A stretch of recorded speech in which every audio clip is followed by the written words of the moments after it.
Enjoy the rest of the broadcast. You did such a good job putting that together. It never fails. I'm sitting here scrambling, trying to share stuff, and it's like I can never get it done in time. It's like I'm listening to it, and I'm just like, oh, I'm running out of time. Goodness, we gotta. No. I guess we gotta make a longer. I'm glad.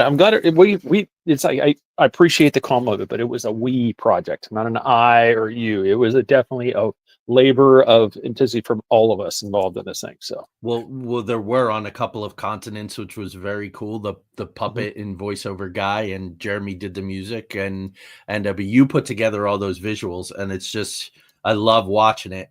Hello, Charles. Hello, Tanya. Hello, Joe. Yes, hello, everybody. Lori. Hello, King. Here we are. I keep getting a low bandwidth signal. I just rebooted my router, so hopefully we're not going to have any problems.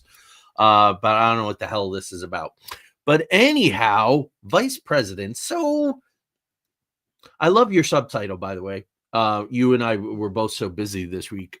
We didn't communicate that much, but the reality of choice. So hopefully we're going to illuminate some things for some folks, maybe who don't know how this whole thing, Pence, what a humiliation of a vice president. There certainly has been a string of, people who have subsumed their egos or, so we're going to go in chronological order. Shouldn't take too much time. Yeah, there's one of the things too. It's like if people look at the image, there's a reason why I have a juxtaposition of both Lyndon B. Johnson and Mike Pence on either side. Oh, nice. Talk about that. Is because there's a reason behind that. It's going to be rather subtle. It's going to take some fingers digging, for why that could be why there'd be a similarity between these two choices as a vice president stuff. But there's a reason they're in the positions that they're in. Nice. I'm not of anywhere of correlation because on one hand you would think absolutely night and day. Pence and Johnson. Although LBJ, he's dead, so he doesn't care. But he's taking a little bit of a beating with the release of all these JFK pages. Yeah, he was. Oh well, Joe says he's intrigued, so I certainly am too. They're shouting out who to hate. I'm one of those things. We'll see if Joey picked up on that too. I picked up one of those things too, where there's only been 4 instances of something occurring, and Kamala Harris is one of them. Oh yeah. Well, yeah. It's been really in the whole history of the presidency, right? There hasn't been too much, like VPs were sort of VPs. Sometimes they're replaced, they don't work out. Let's just start at the top and work our way through and talk about all of it systematically. So I forget when I found this out, probably when I started really researching the American Revolution and the aftermath, reading some biographies of the early presidents, the fact that from 1789 to 1804, the vice president was simply the runner-up in the election. And Craig, I think, I think about some of the, right, like Joe Biden would be Donald Trump's vice president. Like the thought is completely nightmarish. So, due to the electoral college vote. So that's how come Adams becomes Washington's VP. Then Jefferson becomes Adams' VP. And there isn't a lot of love lost between these guys. So they kind of learn this early on. So, for instance, you have in 1796, and it's not the same party either, right? So 1796, it's John Adams, who was a Federalist, and Thomas Jefferson, who is a Democratic Republican. Now, those of us who subscribe to Jefferson's theorems call ourselves Jeffersonians, but okay, at the time, a Democratic Republican. And it's hard to get things done when people aren't speaking to each other, which Craig was sort of the rumor and the optics of Biden and Harris. She was sort of put in a garden house with her own staff, and you're here because you check certain boxes, but I don't have to like you. So do you want me to tackle the boring, for the boring details of the vice presidency? Like, right, it'll take me a couple minutes. Yeah, you mean early on? Yeah, go ahead. Yeah, well, because there's been 49 vice presidents in the history of the U.S. There's total of 49. This was first established in 1789, with, as outlined in Article 2, Section 1 of the Constitution, where the vice president was originally designed for two key roles. And that one was obviously succession of the presidency in the case of, death, resignation, incapacity, as we've seen in, several instances of the incapacity ones. I think the most recent one was when Reagan was shot. George Bush was temporarily sworn in as president of the United States during that time. And then, then the powers went back when he came out. The secondary duty, and this is one, it's actually more surprising that more people don't actually know this part, but the vice president is the president of the Senate. Yeah. And they preside over the Senate, and that's the Constitution explicitly assigns this role to the vice president to ensure that everything stays in order and oversees debate. So that's one where, and as a vice president has cast 268 tiebreak votes. So in the history of the United States, they've only cast 268 tiebreak votes. So this isn't, even though we've seen one the one that was fairly recently was Kamala Harris had to do one. Yeah. It was tied. She had to cast a tiebreak. So it's, even though it seems mundane, I mean, it's actually historically, each one's kind of in a historical moment, because there's only we're going on 250 years. And I think, no, actually, 250. Yeah. God, terrible on the math part there. Now we're coming up on 250.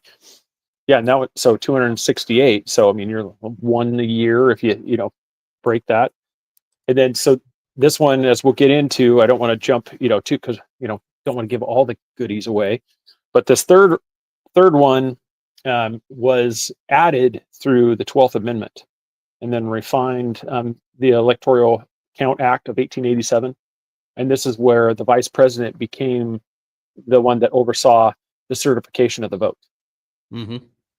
And this one is, and I said, I don't know if you want me to jump into, give that one away, or if you want to just, we'll come back to that later, where you can. This kind of, so there has only been 4 times where the vice president has had to certify the election for their loss.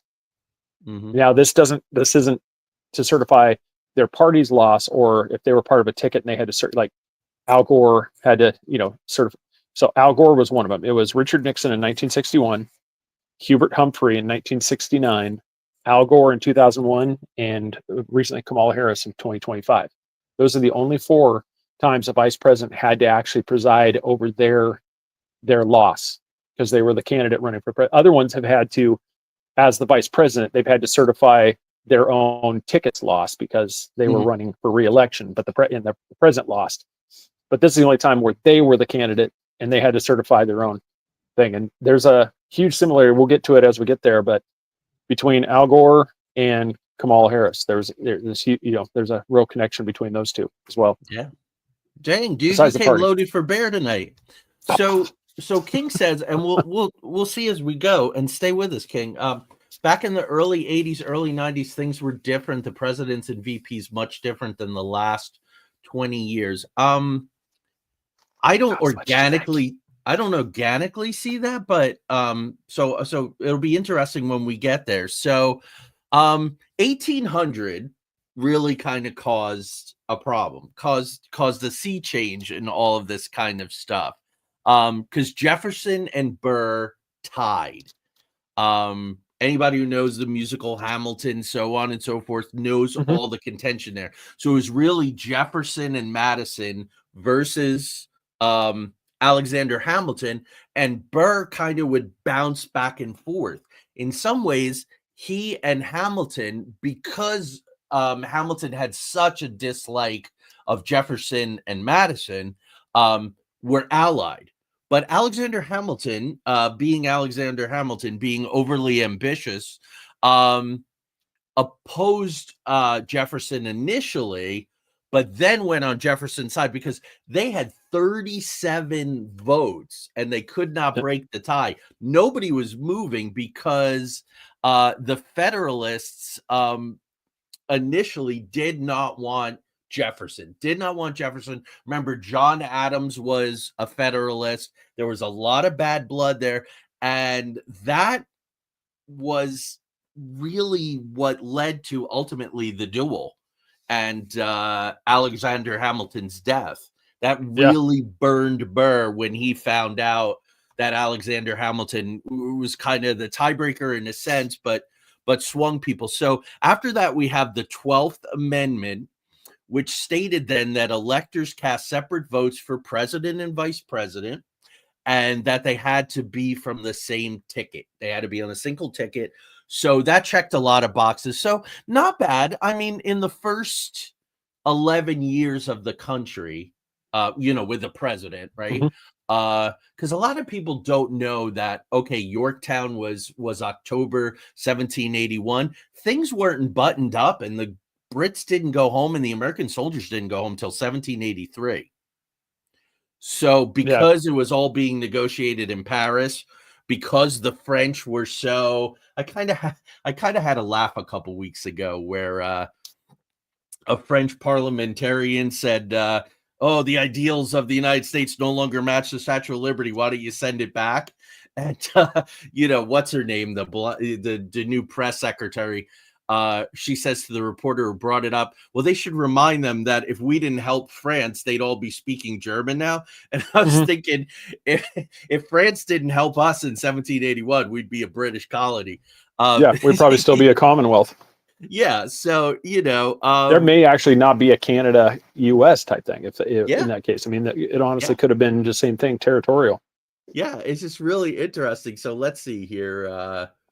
One of those things too is Jefferson. Like I said, he was the one that certified his own victory too after that thing. Yeah, as like an an added insult in the thing. As far as I know, he is the only one that's ever had to do that.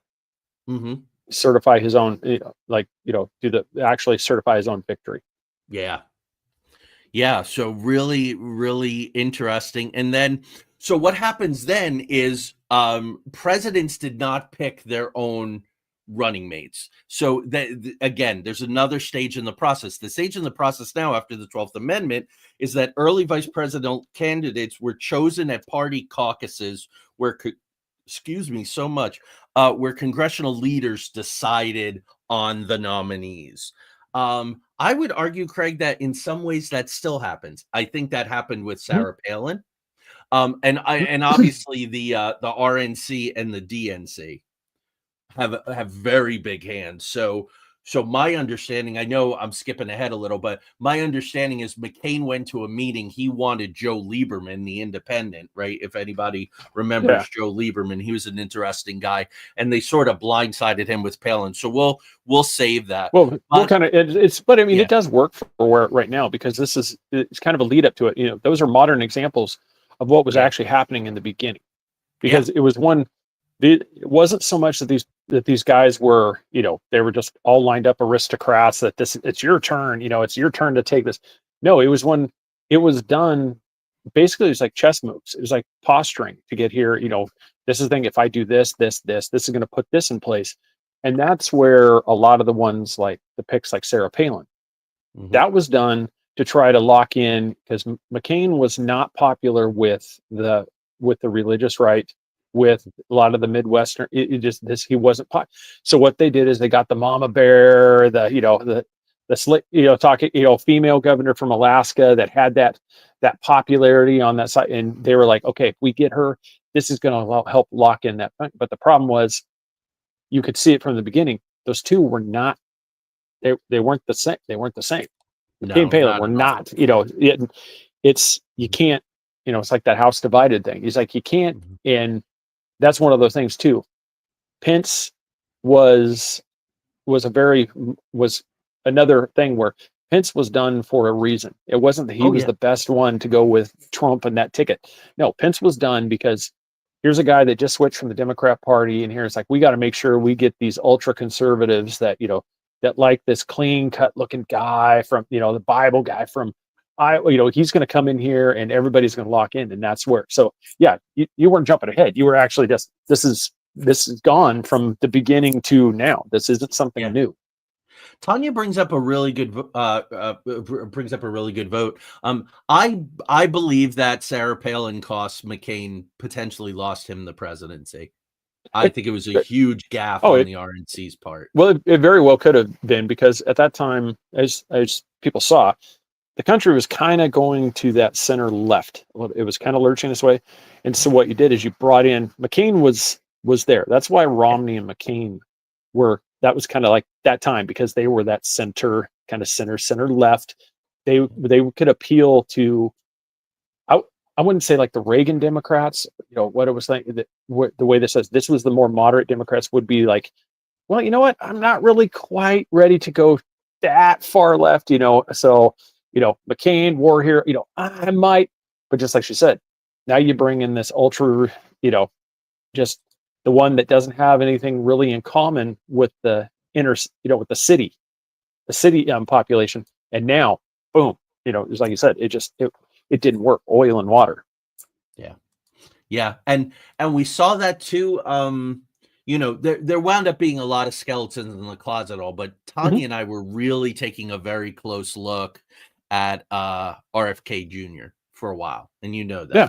We spoke about it. Seriously, I liked what he was saying about, how business is done in this country and all this kind of stuff. I had read a book and reviewed a book that he wrote an intro to that made a lot of sense. Forget about the subject matter. It's not worth jeopardizing our podcast to talk about. But his VP pick, being the ex-wife of Sergey, whatever from Google, I was like, oh, she's got deep pockets and that doesn't align. And we weren't the only ones. There were other people we were talking to who were like, yeah, okay, good luck. And his campaign blew up shortly thereafter anyway. But yeah, so these things don't always get picked well. So Craig, going back in time to pick up with the chronological, the next thing I have is Jackson in 28 and 32. You have something before that? Yeah, oh yeah, Elbridge Gerry. Go ahead. Everybody knows. Everybody, like in the chat room. Does anybody recognize the name Jerry and what that involves nowadays? Anybody? Bueller, Jerry. He was Elbridge Gerry. He was. Spell it for him, and then they'll know, dude. Yeah, it's Gerry. It is now a term called gerrymandering. Yep. And everybody should know what gerrymandering is, because that's a well-done thing for both parties. There you go, Joe got it. For anybody that wants to throw a thing like that's what. No. Both sides are very adept at doing this and do this very well. So this is not a one-side thing. Both sides are guilty of this horribly.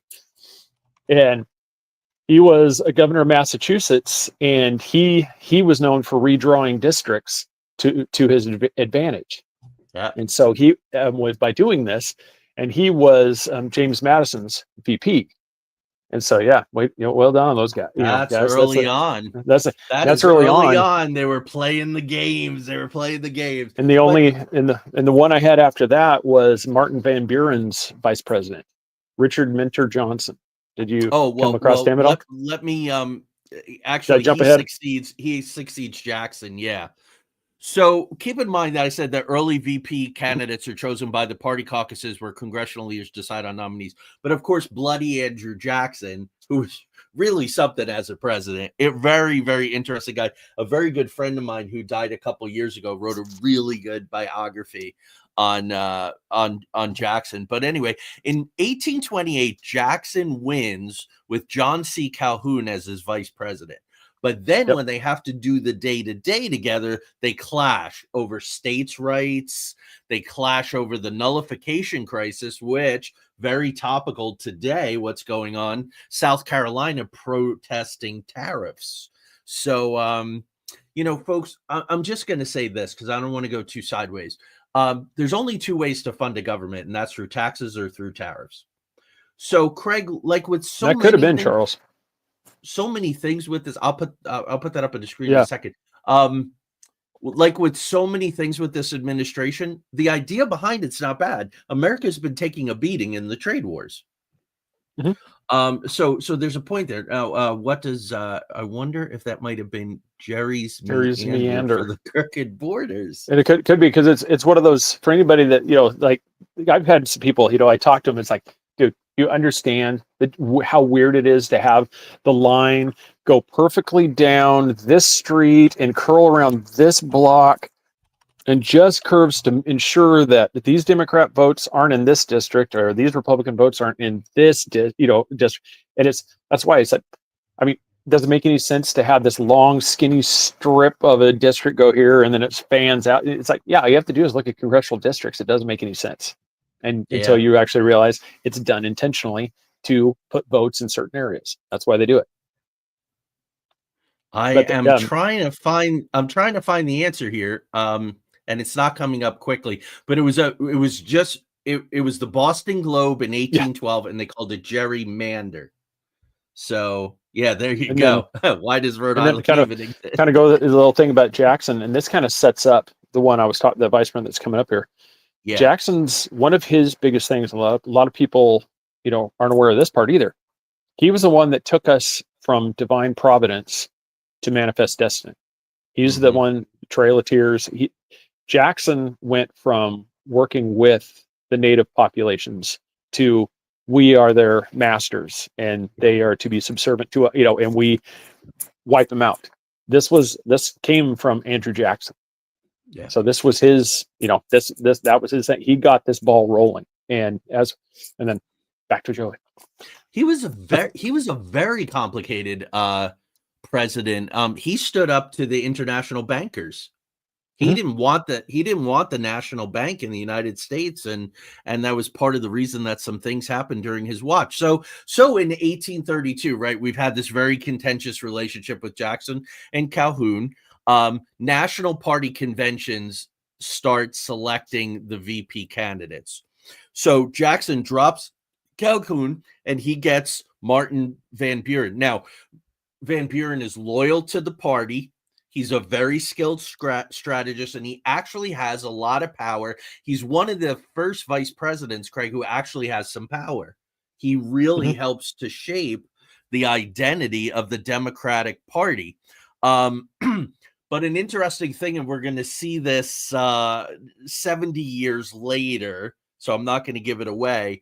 Andrew Jackson knew that he can control Van Buren when Van Buren then became president, because Jackson's already a 2-term president. So so when Martin Van Buren becomes president in 1836, back to you, sir. Wow, this is seamless tonight. It's nice. Yeah, that's where you end up with Richard Minter Johnson, and he's one that he captured. This comes from time.com. This thing, they had a little article on America's worst vice presidents. So I'm going to, where credit's due on this one. Johnson, and I'm going to read it verbatim, part from their thing is Johnson captured the nation's attention after he killed the Shawnee chief Tecumseh in the Battle of I want to say it's Thames in 1813. And this is to show you like how everything changed from this. His campaign slogan, he actually ran on this of Rumpsy Dumpsy, Colonel Johnson killed Tecumseh. Yeah, that was his actual campaign slogan. Yeah. And the adoration for like this thing, country's adoration did not last. He was later dubbed by the most vulgar man of all vulgar men by the Senate. And as I said, so you can see where even though this part, it kind of started to do a nice little, there was a little bit of a shift in the populace, where people were starting to change to where, okay, we're not really excited about this whole, breaking of treaties and going there. The population was kind of pulling away from him on that. Yeah.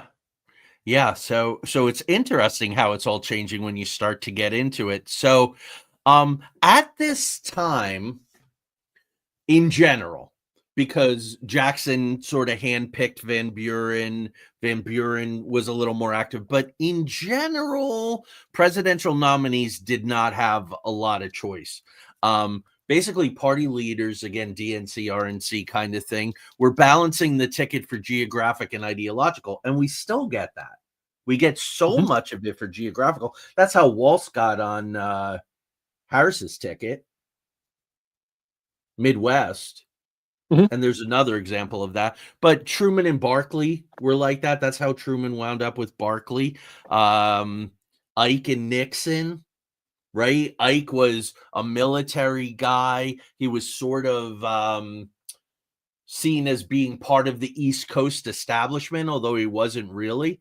And, Nixon was from this up-and-coming, growing power state, which was California. He had the right amount of ambition. That is a really interesting partnership, Ike and Nixon. But anyway, my next thing is Theodore Roosevelt, 1904, 1908. You have anything before that? Yeah. Oh, well, before. Also, oh no. Yeah, go ahead. Go ahead. No, I just wanted to acknowledge this so we can get it off the screen. And move on. Joe, gerrymander salamander. Look like a lizard. Yeah. Yep. Yeah, so which is cool. And Charles said there was a woodcut. Let's see. Who else besides Vivek? I can wait for you to get to Agnew. Yep. I'm not I'm not sure who else besides Vivek is running for governor, but there's a very powerful guy who works very closely with Thiel. I have no doubt that Vivek will be successful. It's not really as sinister, but one of the things I really it's like as I was doing the research, really is William Rufus King. Who was attached to who? He was Franklin Pierce. Oh, okay, go ahead. Well, he was the vice president for him. So one of the things, he was only the vice president for 6 weeks before he died from tuberculosis. Oh, dang. Yeah. So he lasted, and he was one that even after the fashion went away, he refused to let go of the powdered wig. He was one that kept the powdered wig in. And this is another little bonus for the people in chat. Does everybody know why the powdered wig was used as a fashion choice? Didn't they? Well, I know that they kept their heads pretty much shaved or cut really short because of lice. Yes, that's why. Yeah. Oh, okay. That's what it was. Yeah. Okay, cool. Yeah, that's what powder. And so that was the whole thing. We got to know this stuff. Yeah, it came through. It's just because a lot of people, it's like, why this thing is because head lice was such a bad thing. They had to keep their heads shaved. Well, you don't look very aristocratic with a shaved head going around trying to thing. Yeah. So that's where they came up with the fake powdered wigs. Just to have So that's it wasn't so much as fashion born out of necessity and function, I guess. Yeah. So he was all different kinds of wigs, and it mattered how much you powdered it and how many curls it had, and there were whole hierarchies, of course. Yeah, and then the weird part about that one too is, which is I couldn't find, and maybe some of the guys will know this part, but the reason I bring him up too is the office was vacant then until the election. It was never refilled. It didn't change for a while. Which, for me, when everybody talks about constitutional crisis and all this stuff right now, that would actually be the definition of a constitutional crisis. You don't have a successor, right? And at that time, the vice president just dies from tuberculosis. So the president and the vice president are in close contact with each other. So there's a chance. Obviously we're talking 1850s here, so it's not like everybody knew about germ theory. That wasn't a real prevalent thing at the time, but it's just So here you have a ticket without a vice president until James Buchanan is elected. Yeah. And I think so that was the one that was really crazy for me, is how it went almost 4 years without a vice president. And it didn't change for another 100 years. It didn't change till 1967. Did they make a provision that the vice president had to be and Joe Redmile says the order of succession was different than it is now, which would make sense. Yeah, because like I said, the Constitution specifically lays out the necessity for the vice president. So that's why I said I was surprised that nothing was ever done about that. That's why. Joe, was it the head of the was it the head of the Congress? I mean, the Senate, who would replace the president prior to 1967? I don't want to. I want to watch my bandwidth, so I don't want to go there. Because it could have been, because it wasn't until I think I'm trying to remember when that was assigned as the vice president. It was there, but the vice president would be the role as president of the Senate, so they should be in charge of the Senate. That's Oh yeah, that's right. So yeah, okay, so the prior Speaker of the okay House, prior maybe, I don't to know. 1967, who became president if the Live learning president on Sinister died? Mysteries. It's awesome. I like Yeah, this. real time. We'll find Yeah. out. If we don't know, we'll find out. Prior to the ratification of the 25th Amendment in 67, the vice president would become president if the president died, resign. Okay. See, Google's Yeah. AI is no darn good. Although the Constitution didn't the Constitution didn't state historically it was a vice president. Did I not ask it right? Oh, if the okay, sorry, that was my fault. Okay. If the vice president died, who was next in line for president? Sorry, guys. No, it's a good thing he's a good typer, because if I was doing that, we'd still be here for a couple minutes. It's all I do all day. The order of succession specifies the office passes to the vice president. If the vice president is simultaneously vacant, pass to the Speaker of the House, President pro tempore of the Senate, and then cabinet secretaries. Yeah. But again, I just don't think Google Labs is really understanding. Yeah, pro tempore. Yeah, Speaker of the House. Prior, They let were me in the- say, yeah. prior. Joe just put it up there. Yeah. Oh, this was prior to 67. Yes, this The was original 53. Place the Senate. Yeah. Oh, I was right. 52. Senate was, yeah, the head of the Senate. I thought so. The Senate's Yeah. always been the Senate is like our House of Lords. Yep. They were actually not elected by the people for a really long time, senators. That's the only thing where I wish our founders had adopted. Little side note. I wish they had adopted that aspect of when you do like the State of the Union address.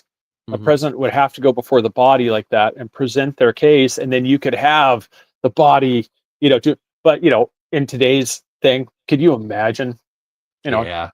when Barack Obama was president, or Joe Biden or Trump, can you imagine the chaos that would be, nothing would get done. Nothing. No. Nothing. Not. No, we already have these marathon speeches and all this kind of stuff going on now. So Theodore Roosevelt, this is interesting. This goes back to, like I said, like there's an echo later of what Jackson did. So Jackson goes, when I leave office, I still want my policies to go forward. I still want to have a voice. Barack Obama, I still want to, be a part of this in the basement in my sweatpants, as he told Colbert. So Theodore Roosevelt picks William Howard Taft, and he gets a lot of pushback, but he's like, no, my progressive policies are really, really important to me, and Taft is going to see them through. Well, Taft is a weak ass dude. Like his wife really she's like a Lady Macbeth. So Taft is not up to the job. He totally caves to the interests, and he becomes the opposite of a progressive and really starts to lean in a sector of conservative that Teddy Roosevelt despised and had been fighting against through his entire career, through Congress and all of that. So in 1912, and this is kind of unprecedented, Roosevelt runs against him in the progressive or bull moose party, because he says, I'm gonna be like a bull moose, precursor to the Republicans, which splits the vote and gives it to your favorite president of all time, my friend, Woodrow Wilson. Yeah, so that's little side note. We'll say it again for the people who've never listened to me say this thing. The fact that anybody attends a Wilson high school, and if you've noticed, most of the ones that are Wilson high school are inner cities. And this is one of the most racist presidents we've ever had in the history of the United States. Yeah. And for anybody that goes like an inner city school that's named after Wilson, or goes to one of these things, goes to something where the wing of a college or something is named after Woodrow Wilson, you are basically, you might as well just go to the KKK center. He was blatantly racist. And people, it's just, everybody points out, it's like, this guy's this. No, this guy literally was. And everybody's just like, oh, no. And I'm like, oh, you shake your head. You're like, dude, it's not even as, even as acceptable as Wikipedia is. Type it in Wikipedia. It's going to tell you right there about all the history of the guy. It's not a secret. Or better yet, go watch the Sinister Mysteries episode on Woodrow Wilson. On Woodrow Wilson, because exactly. he was also It's like, he was also a Princeton eugenicist. When he went into office, he got African Americans out of administrative positions in the White House and in the government. Yeah, not a nice guy. he was just part of that early progressives when their thing was to eliminate the undesirables, and the undesirables were anybody who wasn't white. Right. It's not a secret, everybody. So Roosevelt was pushing something called the New Nationalism, and very similar to what Hillary Clinton did when they pushed Bernie out, the DNC. Woodrow Wilson adopted and repackaged a lot of what Roosevelt was pushing as a progressive Republican for his ticket, and Roosevelt never forgot that. He never forgot that Wilson kind of co-opted his package. So, Craig, I jump forward in time to 1940. Do you have anything before that? Yeah, I mean, pretty much the only one that it was kind of the same thing too. It's I forgot about this one. We actually had a couple of other instances where the office was vacant too, and I didn't actually. I'm surprised I didn't catch on this one, because after Chester A. Arthur was James Garfield's vice president, and then that became vacant after 1881. So for 4 years that was vacant, and then after Grover Cleveland was elected with Thomas Hendricks, that office remained vacant from 85 to 89. So there's another 4 years stint, and then they had William McKinley. That was vacant for 2 years. And so once again, we're getting to the thing. So even like more recently, the office was vacant from 1901 to 1905. Yeah. So and as you're going through here, is once again, I was kind of like what I said earlier about, as the constitutional crisis thing, like that gets thrown around here. Why are these positions not being filled? Because this is a critical role. Mm-hmm. Even after 87, when the Electoral Count Act is passed, the vice president has a very critical role on this one. So why are these things not being filled? Right. So he had 3, Charles. Yes. Because I was looking that up as I was doing my research, because I was just about to talk about FDR. Mm-hmm. In 1940, he sort of understood, and I dispute this because Jackson had a hand in it, Teddy Roosevelt had a hand in it, but FDR is sort of acknowledged as the first nominee to really assert his choice and say, this is who I want. One of them, of course, was Henry Wallace. Henry Wallace was a socialist. Now that, but of so many of the farmers, Oklahoma was a very, very socialist, state at the time, because the farmers felt like they were getting screwed. Socialism looked pretty good to them. And I've mentioned this before on the show. Truman really shouldn't have been president. Truman had very, very, very powerful backers. FDR was sick. He stayed home from the convention. Henry Wallace was supposed to be his guy. Henry Wallace was supposed to be the choice. And FDR screwed him over in the 11th hour. As a matter of fact, Craig, right before, like minutes before they were going to announce that Wallace had enough votes for the nomination, the gavel was smacked to give them a night to meet in the back rooms and push and coerce. So that's an interesting vice president. Or that was a vice president that really, really got screwed over, but he had 3 different ones. Then I jumped to 1960, dude. Yeah, I was looking, as you were talking there, I was trying to look in here and, see one of the ones. It's like, because several of these, they've died in office, and then just for some reason they weren't filled, and it's one of those weird part. It's amazing that the president didn't die and create we've never had a president tempore. Yeah. Well, this one, like that one in 1885, both the speaker and were vacant as well. Yeah. As the Speaker of the House and the Senate President positions were then vacant, leaving no one to replace him, which once again, Yeah. What happens with the president? Yeah. We're just like, all right, Bob, you're up. I mean, And just what the shade of, yeah, it's, yeah. I mean, now we know, maybe that's why it became so critical to have, have the way where we do it, where we have the one that's not, not even present. And we just have that long list of success, the line of succession is yeah, because of, possibly because of this. I mean, I don't know. yeah.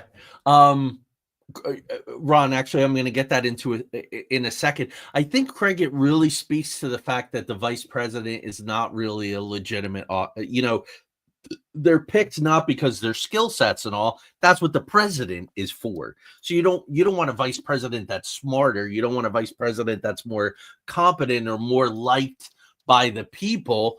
But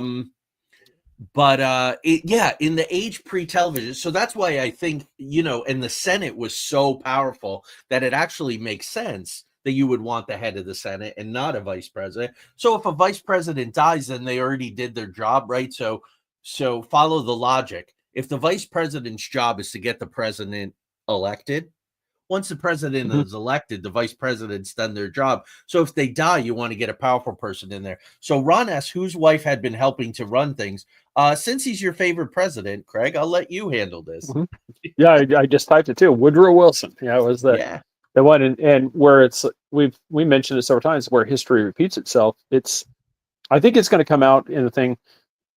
I believe that we're going to find out that Biden was in the same type of situation that Woodrow Wilson was like. That do I know if Jill was the one that was doing the stuff, the same thing, but there's a really good chance that she was probably doing a lot of the day-to-day stuff for him, just as her name's failing me. It's my favorite, it's least my least favorite president, but I'm trying to remember, can't remember her name.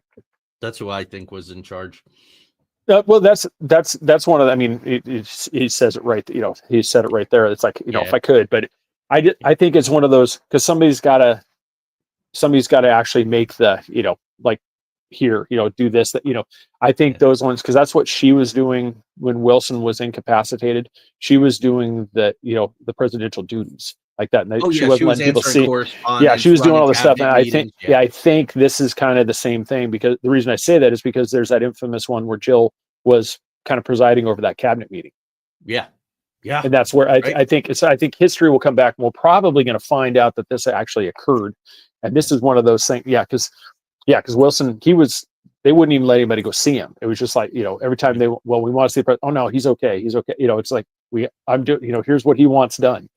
Yeah. And I think like a year and a half. So she would technically be probably considered our first female president. Yeah. Mammy, right?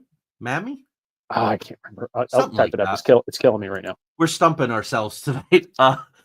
Well, hey, we're learning right we on are. air. We're learning right along with the audience. Nothing wrong with that. So in 1960, of course, Kennedy and Edith Johnson, and of course, Kennedy is Catholic. He's Irish. He's New England. So they really, really need a larger, broader appeal. And you have Johnson, who not only brings Texas, but brings the Southern vote and brings it big. And there were huge tensions between those gentlemen. Edith Wilson. Edith, right. Edith. There were huge tensions between JFK and Johnson, and those are really being illuminated now. Johnson, they could not have done what they did to Kennedy without Johnson's acquiescence. They couldn't have. And that's one of the aspects of the connection between Pence and Johnson. Ooh, I can't wait to get to Trump Pence, because this is the one where it's just like what you just said. There was a contention between the vice president and the president. Big time, yeah. And that's where one of the things, there was always that thing where Pence was not, he didn't want to go along with like what Trump's playing, so there was behind the scenes, they're talking there's butting heads. And that's one of the connections to where because there's two moments in most people's modern history that, have really stuck with a lot of people. Like if you could name, I mean, it'd be pretty easy. the Kennedy presidency, everybody can name the reason. Trump president, first presidency, everybody can name the instance where it just sticks in everybody's head. You've got the assassination and you've got the Capitol. Mm-hmm. And so in these ones you could see that's where these two, and that's one of the little ties between these two where they have a lot of similarities. Is here was two people that were brought in for a specific thing.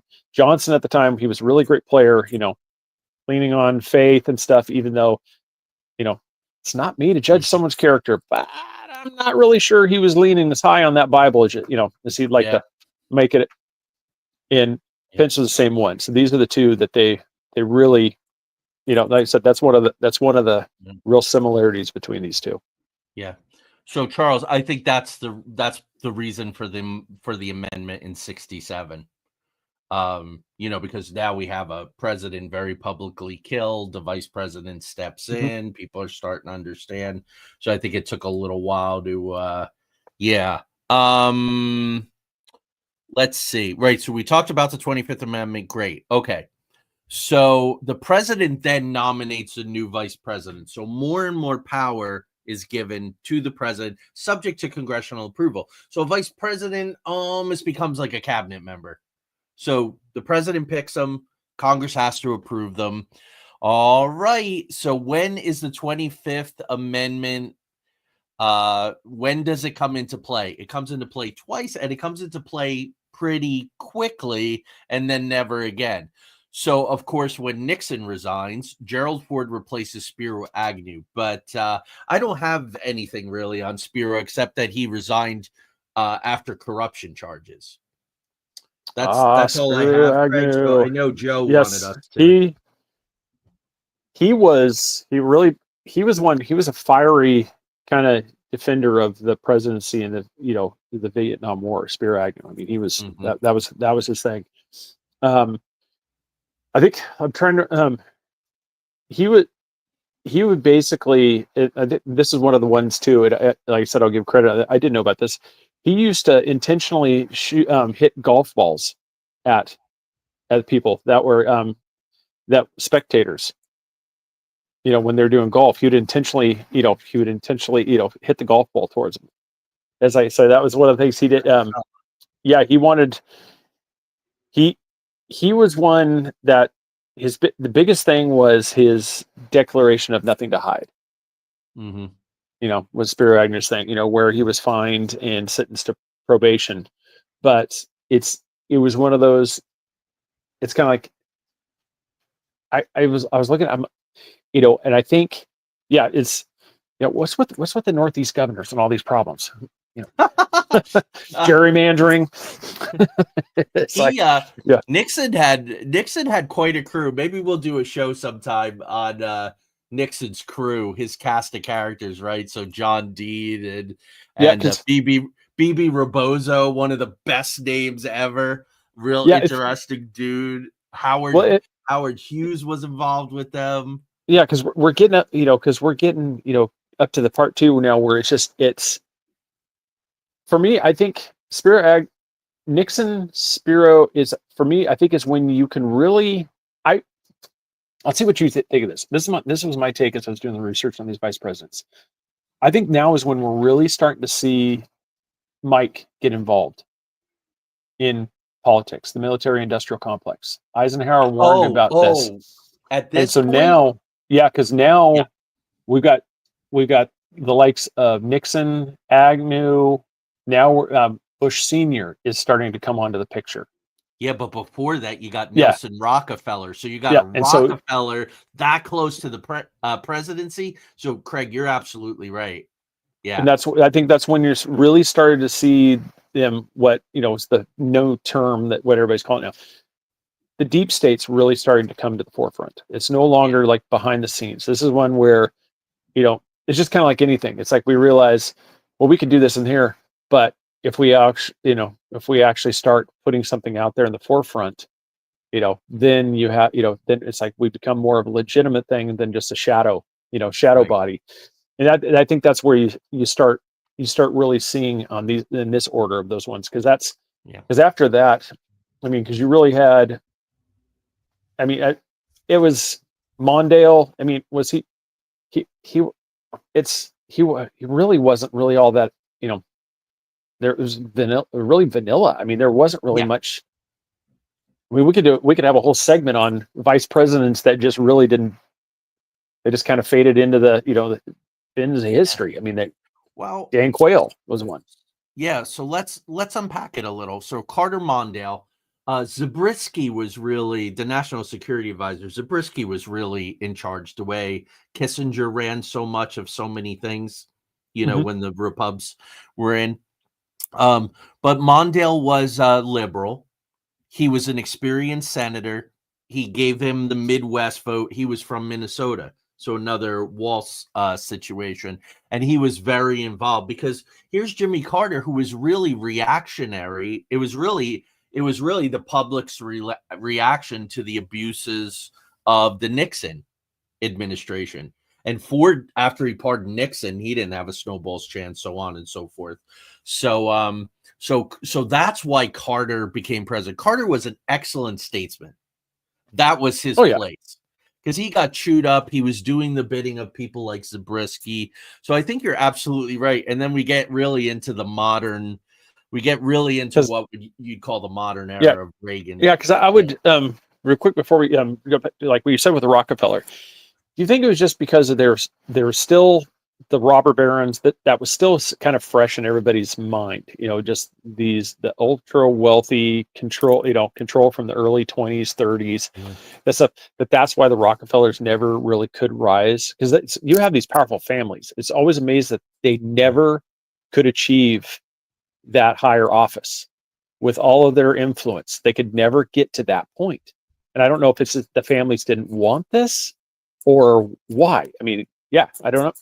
I feel like they did it. I mean, right? Lawrence Rockefeller was very, very, very involved with the Clintons. You had David Rockefeller, who was very powerful in West Virginia. You had the Dulleses, who took head of the CIA and took Secretary of State. Mhm. I think it's much better for these people. Although, but then you have a different brand of family. You have a different brand of, so you have here's what I'm going to say. You have royalty. So you have Joe Kennedy, who raises his sons in a certain way. He puts his sons in positions of power. You have the royal families. You have the Bushes. You have the Clintons, who sort of became a royal family in a way, although, you know, the lineage really isn't there. But then you have the kingmakers. And that's where your Rockefellers, that's where your Kissingers, the Vanderbilts, that makes sense. You have your royalty and you have your kingmakers. And I think so, as much as George Washington didn't want to be an emperor, didn't want to be a king in perpetuity, Hamilton was a monarchist. Hamilton absolutely wanted him to be like your supreme exalted emperor, king, you know, guardian of the universe, and serve a lifetime term. And Washington was like, we're not doing that part. But America smacks of royalty in a lot of ways. So we're unpacking a lot of cool stuff here. So of course, Reagan, this is interesting. This harkens a little to Biden Harris. If you remember, Bush was also running for president, and he hammered Reagan, right? Voodoo economics, you know, Reaganomics was a joke. It was voodoo. So Reagan didn't want Bush. He actually was considering Gerald Ford for a co-presidency kind of thing. So it's sort of a very odd sort of harkening back. It's a very, very interesting thing, but it fell apart. They couldn't make it happen. Saturday Night Live would have loved it. Yeah. Ford was just too much of a liability. So Bush has chosen to balance the ticket. And of course, he has a ton of foreign policy experience, which Reed, director of the CIA, knows where the bodies are buried, knows his way around for this actor from California who was a staunch anti-communist, which is really how he wrote all of that. Yeah, and he for me is one of the ones where you actually start seeing, I think it's more of like an actual global, you know, influence on U.S. presidency. And this one, to where, because he gives his infamous, you know, 1,000 points of light.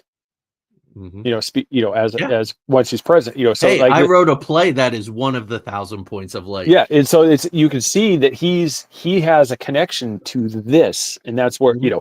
it gets into George W. Bush, with the secret clubs, and just as those are shows for another time. But you can see, I think this one through CIA, he has that global connection, and you can start to see that this is just like you said with Kissinger and stuff.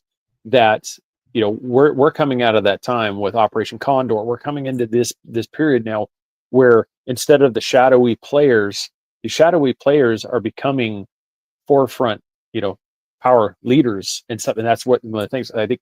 That's where I think it's like Reagan. Here's the actor out of California. He's got the popularity thing, but we need that person that's going to pull, that's going to pull the machine along with this guy. And we're going to see, here in about, I would say less than 20 years, we're going to see another person that comes along that's even more of a player than George H.W. Bush Oh, was. yeah, I know exactly who you're talking about. A lot of eyes on him. You think it's going to take 20 years if we're thinking about the same guy? Yeah, I think right there, because like I said, George Bush was in 81, and so 2001. Yeah. Yeah. Yeah. So, oh, let me see. What was my train of thought real quick? And my position is, and Ron says my first vote was Reagan. My first vote, in point of fact, was well, I was definitely a young Republican. So what do you got to be? How old you got to be to vote? 17 or 21? You've got to be. I think I want to say it's It 18, was isn't it? so long ago. Isn't it 18? Yeah, so Reagan was my first vote. I was a young Republican. I was going to a very liberal arts college, but Reagan made sense to me at the time. I've been a fiscal conservative all my life. So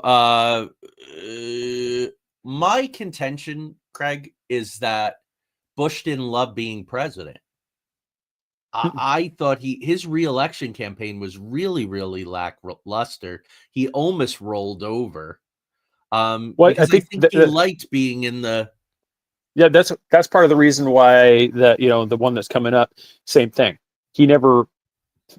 You're starting to see the ones where the people from behind the scenes. We're getting a lot of these ones where they don't want the limelight. They're still going to be the ones that want to Right. be in the forefront. Biden. They Al Gore. These guys wanted to be out there, but there's one, Dan Quayle. He Yeah. didn't like being in the limelight. I mean, he found out, when he got out there with the whole spelling, the spelling, fiasco. Yeah, added the E on the potato, and everybody's, wouldn't we love to have that in politics now, people? If all we had to worry about was how somebody spelled the word potato on on a chalkboard. You Yeah, know what? Yeah. It was really in the VP debate 92 when Lloyd Benson said, "You're no Jack Kennedy, sir." yeah. That was it for Quayle. I mean, just that was rendered a him. huge mic drop moment at that time. Now, where most people would be like, I don't understand that. It's like they don't get the reference. No. But yeah, No, but we're coming up to like this one. I don't. For me, like Al Gore, I think politics really changed after Clinton. I think that's when we really saw another deviation of politics, and where it just, I think, because as we've been going through here, the evolution of the vice presidency has been going. This one is kind of where we see it taken to a whole nother level. And as we're talking about that, I'll get to this. There's a huge similarity between Al Gore and Mike Pence as well. At the end of the term, what those two had to do. That's cool. So Clinton chooses Gore for the youth vote. Same reason why Dan Quayle was chosen. Ideological reason. It was interesting. Clinton and Gore were a case where they were very closely aligned, right? Both Southern centrist Democrats. And that's kind of unusual where there's that kind of close alignment. But you're right. Because when Bush came in, Bush won, right? George H.W. Bush. He brought in Dick Cheney. He brought in Donald Rumsfeld. And those guys stuck around. I think they ideally wanted Jeb and they really needed Jeb in Florida when they looked. So they went with this beer swilling frat boy who was just happy to be there. And I've actually become very fond of W since he left the presidency. Keeps a fairly low profile, doesn't want to be bothered. He did his 8 years. He took his shit. He suffered Will Ferrell doing the thing with, when Trump, you remember that when Trump became president and he's like, this is great. Like, people actually think I was a good president. I think it was a good, yeah. Well, he's harkens back to both Jimmy Carter was the same way. Jimmy Carter, Reagan actually to a great extent, and both Bushes were ones where as soon as they were out of office, they rode away. Yeah, Carter did his stuff with Habitat. Yeah, he did Habitat for Humanity. He was out there, just giving back. And there was a thing, but Clinton, Barack Obama, Donald Trump, Joe Biden, they want to be out there. They didn't just ride off into the sunset. They're just like, boom, they're out, they're out there. Before that, you never really used to hear from a president. It wasn't until like some ceremonial thing the president would show, because like the last time was the funeral. That's you don't hear from George W. Bush or these until you have something like this, and then all of a sudden there he is. And maybe his paintings that he does for charity, but that's what a president was supposed to do. It's supposed to serve, and then you go back to your normal life. But no, there's the ones. It's like they turn it into like their next chapter. They start their foundations. They do all these things. They bring all this money in. And it's like even the vice presidents, they would start doing these things, and even the vice presidents that would go away. I mean, because you go through the list, a lot of these people were bringing up. There's been a lot of people that wouldn't even know who these people were. The names, because it's vice president. Yeah. But you say Al Gore, you say Dick Cheney, you say these ones. It's because this modern era of the 24 CNN, the 24-hour news cycle, all this stuff's coming in, and so that's how people know so much about the vice presidency now, is because it's always in your face. Yeah.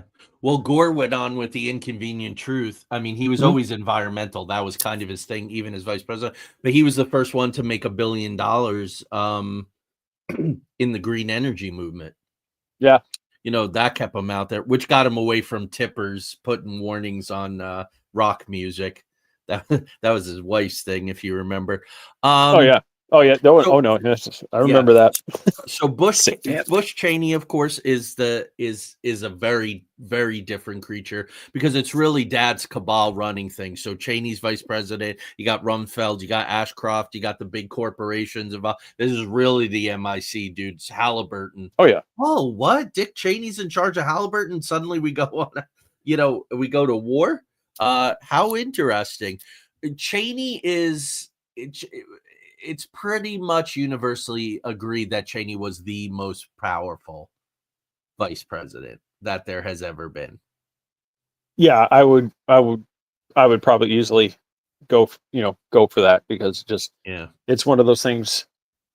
He was the architect of everything from like Patriot Act, all the stuff that came down, and Patriot Act was one of Rahm Emanuel's, thing. Never let a good crisis go. Like I said, when they do these things, that I want to. If I got that attributed, I'm pretty sure it was him. It might have been one of the other guys in that state, but that was the thing.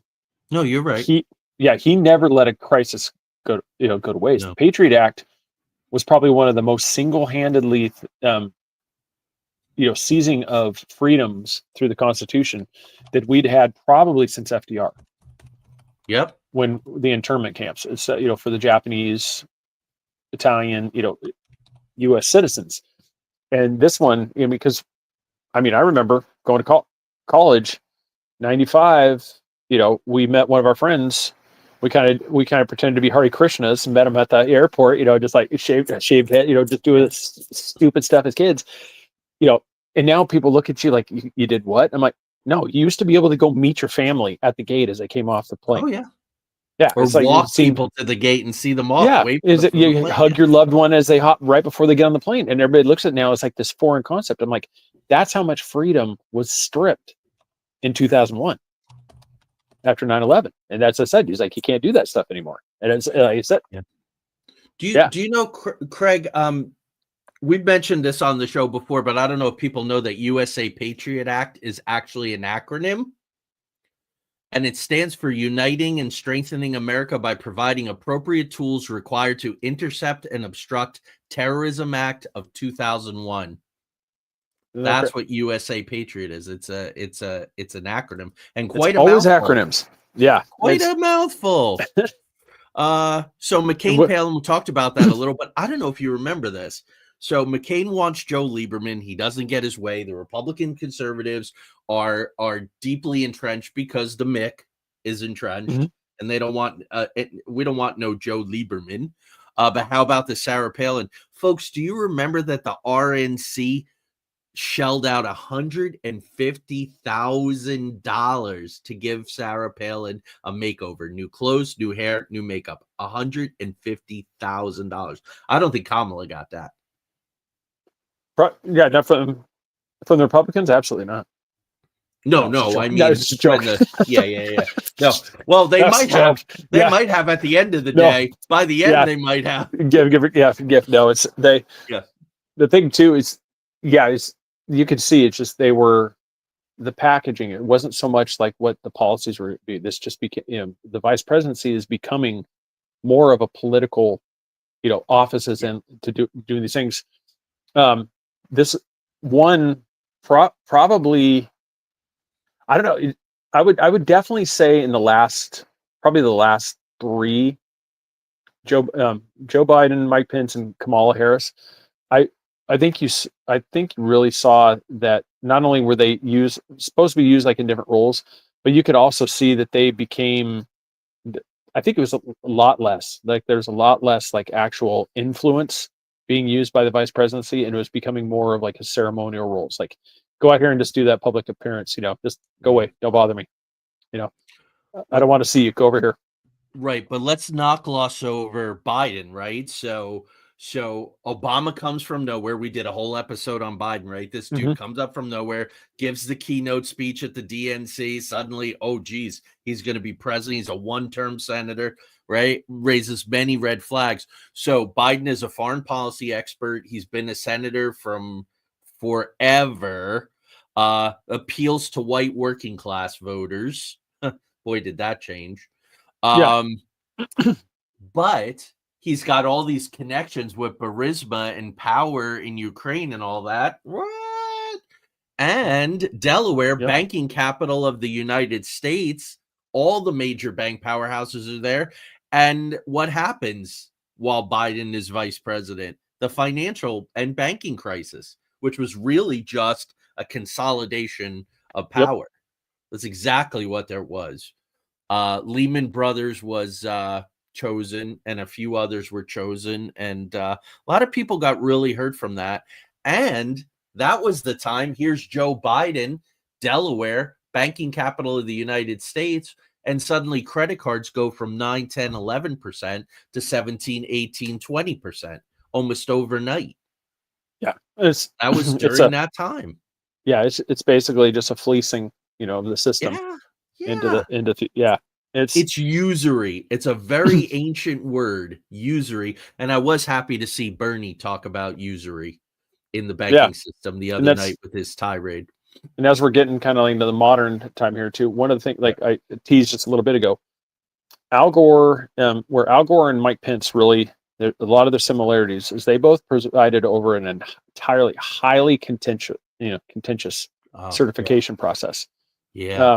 One, whether you like it or not, everybody needs to look to Florida on how they count their votes, because we just had a special election on Tuesday.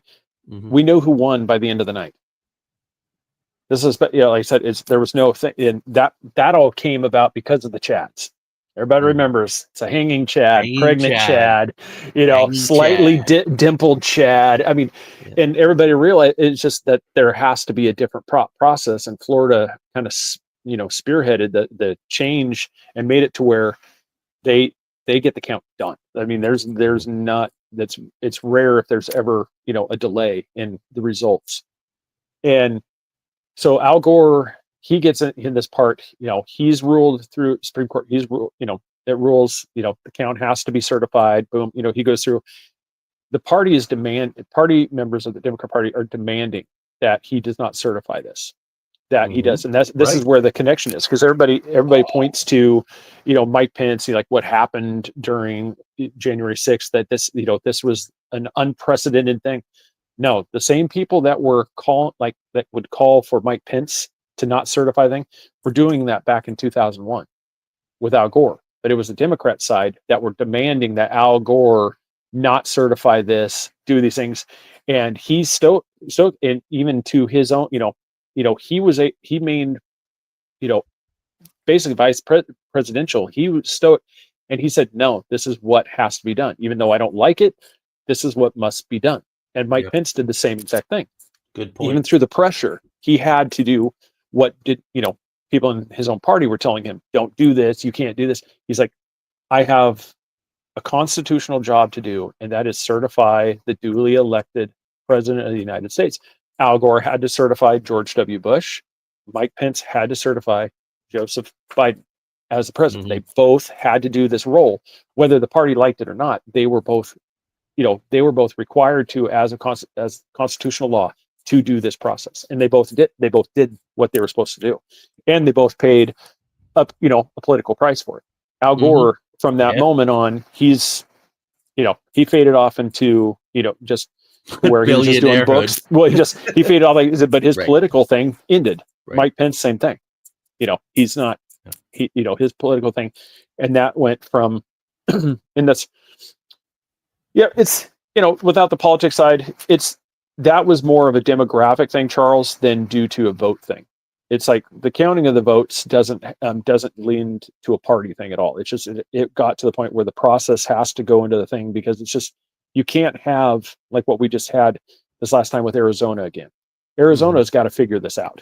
You can't drag this thing out for almost a week and a half and not know who's there's no reason. I mean, you have I think Arizona's a quarter of the population of Florida, and they can't get the votes done. Florida can get all these, but that's where I said this should be the standard of every state. Is these are the votes. I mean, it doesn't matter. Like I said with the Florida thing, they're not throwing votes out because they know it's like they're counting one. Everything's counted. Here's the total. Boom. There's your winner. That's what it should be. And as I said, it doesn't.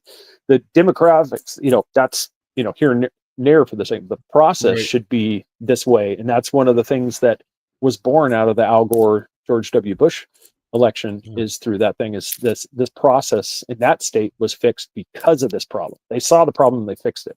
Arizona, they got to do the same thing. They got to figure that out. Arizona is still the wild west. They're behind everything. So Biden, Harris, Trump, Vance is an interesting overlap, because you have vice presidents who absolutely hammered the presidents in the past, said absolutely vicious things about the people that they wound up becoming vice presidents for. But of course, Harris checked a lot of boxes, and we know that. We don't have to lay on it. And Vance is Thiel's boy. So I would say, Craig, that Vance is arguably, and we've seen it in the way he treated Zelensky, in the tour that he's done of Europe. He's very forward-facing. He's different than Cheney. Cheney was part of the guys who ran people. Vance is being run by Thiel and his cabal for some reasons that we're going to talk about at the end of the month. But okay, so you got to tell us the parallels between LBJ and Mike Pence.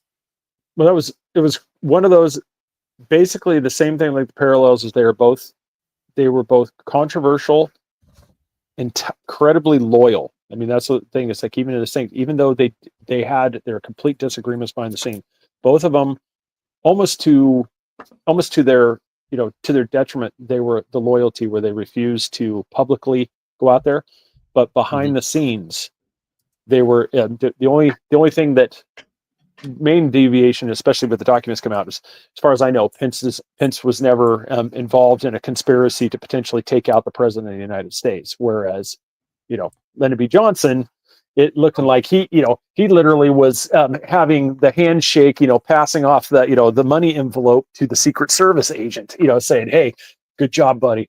Yeah. That was they both, one of the huge things too is they both had political egos, Oh yeah. and they both threw those out. They both basically, you took alpha male, like an alpha male personality, and they became almost like a beta to their counterpart, just for the sheer fact of it was kind of, and this is one of the things where it was furthering like a political ambition to a way too. But Yeah. I think it's one of those at the time, history looked at Pence's, Pence's thing came to an end just because, obviously, things just fell apart. And then, Lyndon B. Johnson, it was like it worked because he kind of made it work. So he said, allegedly. Well, It's yeah, like, and he, I mean, there's a little less allegedly. There's not as many quotations now. he escalated Vietnam. Yeah. But then on the other hand, there was the civil rights movement. It was the war on poverty. Started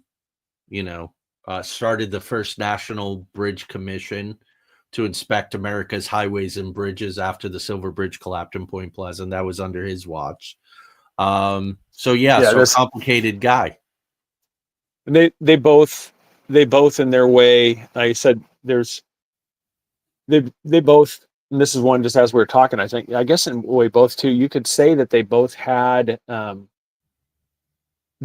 way of affecting the Constitution in their way. Johnson was involved in the 25th Amendment, and Pence's action stuff kind of led to a resurgence in ensuring that the vice president did the job that they were supposed to do. Yeah. Yeah. It's like there's that. I mean, I know I said the biggest similarity was one of the first ones I dropped. That was one where just, I think from there, they pretty much, they're both, a lot of people are governors, so that's not really a huge thing. LBJ, he did, he wasn't I don't think he wasn't a huge proponent of NASA, was he? LBJ? Well, a lot of stuff got done under his watch because I'm writing about it in the Mothman novel. So, but I like him personally. Once the Russians launched and got ahead of us and were putting stuff in space and making us look bad, they all you kind of had to. But they had to. Yeah, that was. Yeah, I was just trying to think if he was. We were getting our asses kicked. Yeah.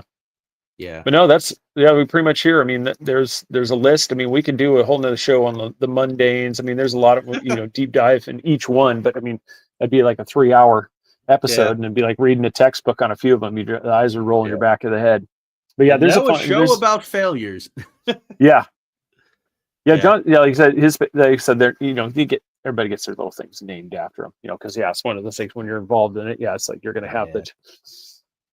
Yeah, no, once Center. The Russians, Russia beating us to putting, Yuri Gagarin, orbiting and the monkeys and the dogs and Laika and all that kind of stuff. It's kind of like what happened with DeepSeek.